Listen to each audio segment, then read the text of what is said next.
علامه محمد یوسف بن نوری رحمه الله په یتیمة البیان کې لیکي وی په دنیا کې تر ټولو نه معتمد تفسیرونه کوم دي؟ دا واورئ طالبانو ورونو، دنیا کې ټول تفسیرونه دی وایي چې دی وایي قرآن تفسیرونه دنیا کې 200,000 تفسیرونه دي، د یتیمة البیان کې وایي، خو په دنیا کې ښه تفسیرونه کم دي طالبانو ورونو، تاسې ورته غوږ سئ. نو دی وایي په دنیا کې اولینی ښه تفسیر د علامه اسماعیل ابن کثیر الدمشقی الشافعی ده، چې دا په دنیا کې ښه تفسیر ده، بلکې دا عین تفسیر ابن جریر د طالبانو. ابن جریر لږ اوږد ده، دا را مختصر ده، ډېر ښه عالم تیر سوی. یو ځانګړتیا ده د عالم دا د طالبانو چې ډېر متبع د سنتو د رسول الله ده، د بدعتونو سره وړاندو عالم ویم باید دسې دا رواجونو پسې باید ډېر ونه ګرځېږي. علامه اسماعیل ابن کثیر الدمشقی الشافعی ډېر ښه عالم تیر سوی، الله ورته ډېر لوی علم ورکړی، ډېر کتابونه لري، د حدیثو په دنیا کې یوه لویه خزانه لري، جامع المسانید ورته وایي.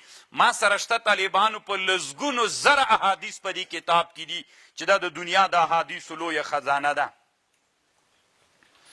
دویم تفسیر په دنیا کې علامه بنوري رحمه الله د انور شاه کشمیری نه نقل کوي چې په دنیا کې دویم ډېر ښه تفسیر چې ده هغه مفاتیح الغیب د علامه امام فخر الدین ابن الخطیب الرازی الشافعی. دا طالبانو دنیا کې دویم ډېر لوی تفسیر ده چې دا هم شافعی د امام خطیب الرازی چې اوس قبر په هرات کې د طالبانو ورونو، اصل کې دی د رای ده. رای طالبانو چیرته ده؟ رای تهران اليوم عاصمة جمهوریت ایران. دا طالبانو پخوانی رای دا جای ده، دا تهران چې اوس ورته وایي. نو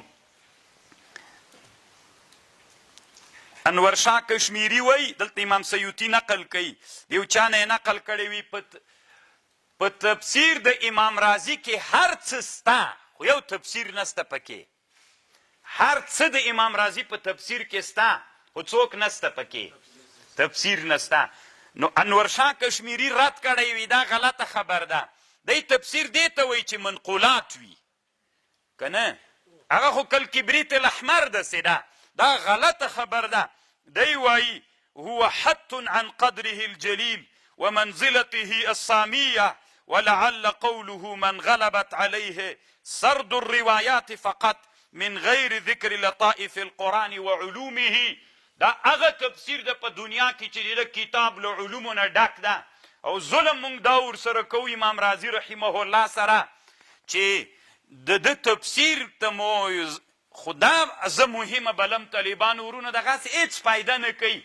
ښه خبر دا ده غم د موږ په د افغانستان او د پاکستان د پښتونستان ساحه کې ده.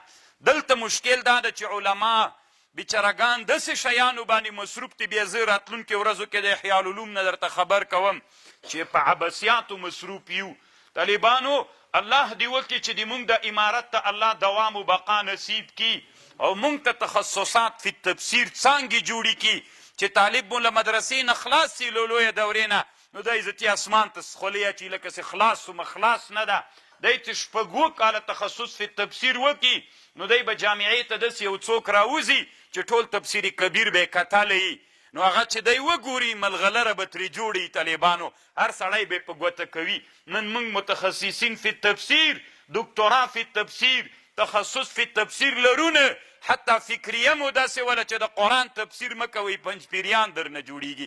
پنجپیریان نه تر جوړېدل، دا د باطلو پیرانو یې دې په خاطر ویلې چې کله علما پیدا سي خلق په علماو راټولیږي. د دوی خو نور چی زده نه یي که نه، بس غرت و پرت شروع کړي خلق په دوی راټولي. وی که علما راسي بیا د موږ لاسونه خلق نه مچو کوي، ځکه خلق و علم ته تابع کېږي، د هغې غلامان ګرځېږي. موږ له منځه ځو، نو دوی خو خپله چی زده نه ول، شپږ دانې اووه دانې ښځې به یې کړې وې، سټي به بس سهار به یې ښه عطر وهلي ول، سوري ته به بیخي ګرځېده، پیرانو به کې مریدانو به کې خرچې پې کولې چې راو به وته، سټي به پیرانو ویلې څومره نور ده پکې، به 200 شامپو یې استعمال کړې وې، ته به دشکه ویلې چې نور ده. نور پته به هلته ولګېږي چې د افغانستان غرونو دشتو کې وګرځېږي، بیا پس له هغه نه د نور ته ګورې چې څنګه ښکاري. نو دا د امام رازی رحمه الله تفسیر سو، دا دویمه مرتبه وه.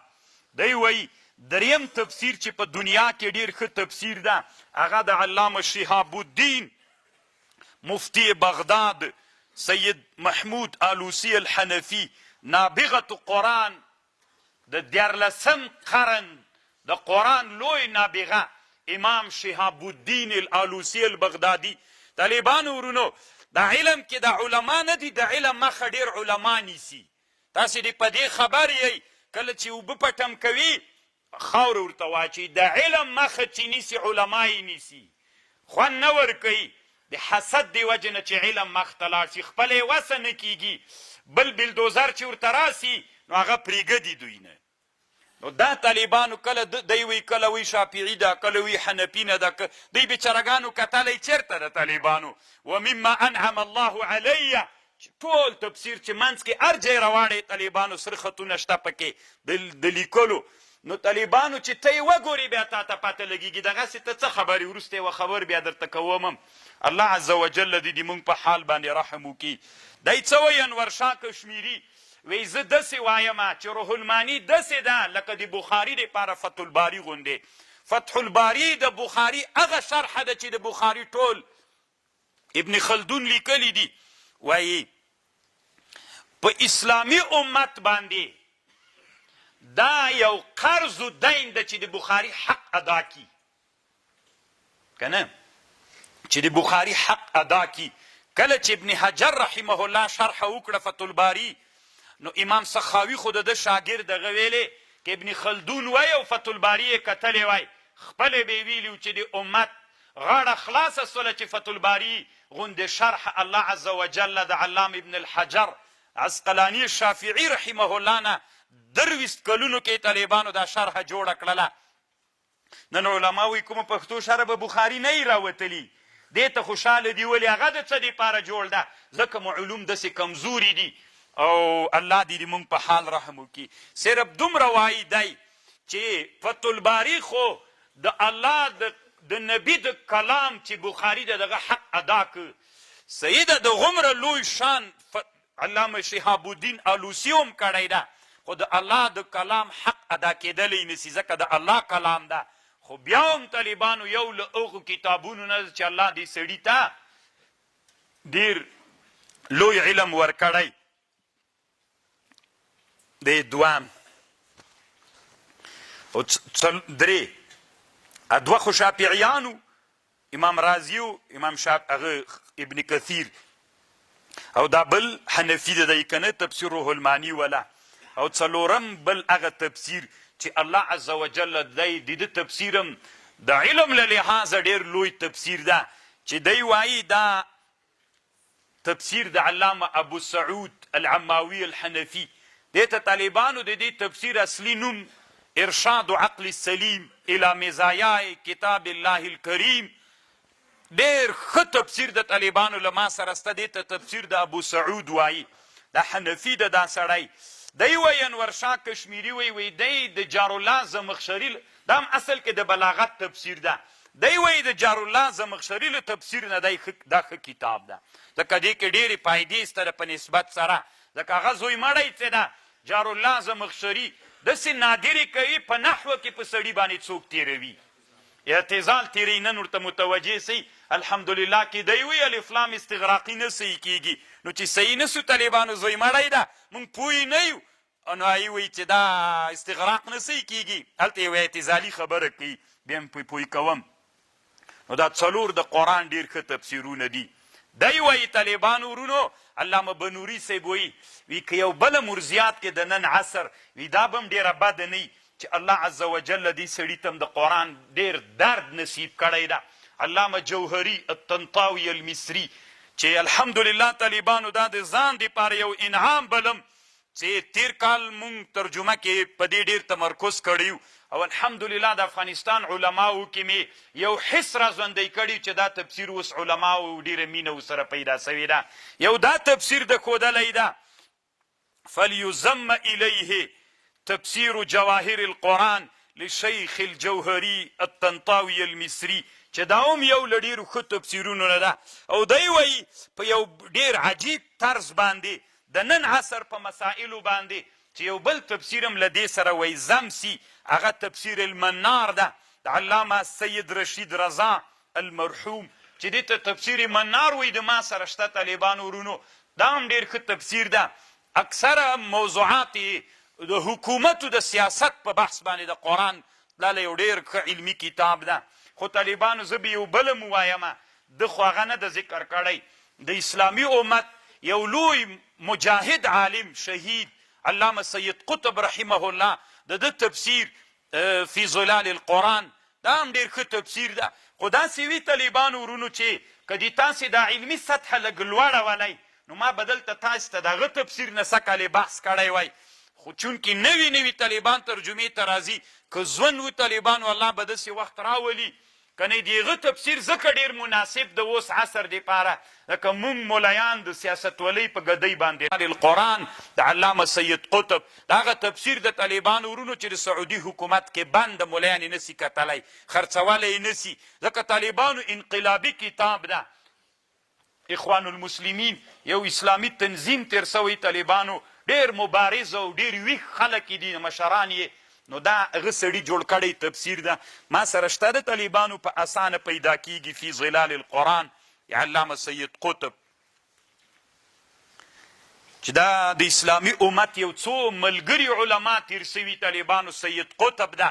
د موږ د افغانانو علامه سید جمال الدین الافغان ده، چې دا هم ډېر مبارز و دعوتګر تیر سوی ده. خو الله دې موږ په افغانانو رحم وکړي، څوک هم نه پېژني چې دی څوک ده. د ترجمې په میدان کې بیا دی هم زه در پېژنم چې څوک ده. او د علامه سید قطب ده. په هند کې علامه ابوالحسن علي الندوي ده. د هغه علماو طالبانو چې اسلامي امت ویښولو ته اراده کړې وه، چې اسلامي امت راویښ کړي.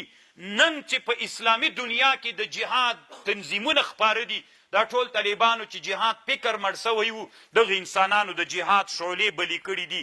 انشاءالله تر ورځ د قیامت ته دې الله نه مړې کوي، لا دې الله د جهاد شعلې بلې لري. ځکه دا اسلامي امت دپاره د استقلال او د ازادۍ او د حریت لاره د جهاد. نو د هغه خلک ول طالبانو چې دا فکریه یې وغځوله. ابوالحسن علي الندوي په هند کې، سید جمال الدین الافغان په افغانستان کې. خو افغانانو ظالمانو دومره ظلم ورسره کړی و چې دی مو له وطن نه مهاجر کړی و. دلته نه د طالبانو بیا مهاجر سوی د نه یې د پرېښودلی په خپلو زمانو کې. ځکه یې موږ عادت دا ده ګګر ډېر یو، علم سره دښمنان ډېر یو، چې عالم را کې پیدا سي بیا طالبانو تحمل نسو کولی، مجبور یو چې هغه له دې جې نه وسړو. چې عالم له دې جې نه لاړ سي، مصریان دا سړی دومره پیژني چې ورته حیرانه به سئ. مونږ تر اوسه پورې ویده یو، که هغه سړی مونږ دلته پرېښودلی وای، تاسو ته به هم بیا معلومات سوی. بیا وروسته ورځ کې انشاءالله د ده کومه خبر درته کوم.